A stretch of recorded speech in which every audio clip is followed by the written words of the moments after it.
आज्ञा जय Jagannath news Odisha live Puri channel रु मो मानस दास। आज्ञा गोटे कथा मन रखि था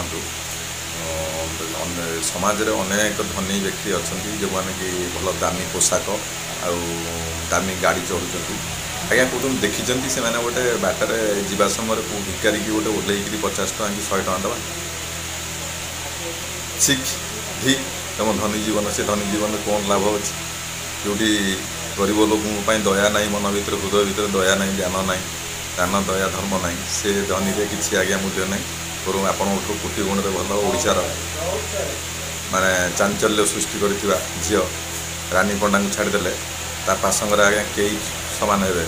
तेणु से नारी होता निज इनकम रु लक्ष लक्ष कोटि कोटि टଙ୍କା जहाँ आणुचे इनकम करके सब गरीब लोक पिछारे आज्ञा खर्च करुँच आज्ञा किसी शिखापी चेष्टा कर मो कहार अर्थ आप ठीक बुझीपार। जय जगन्नाथ।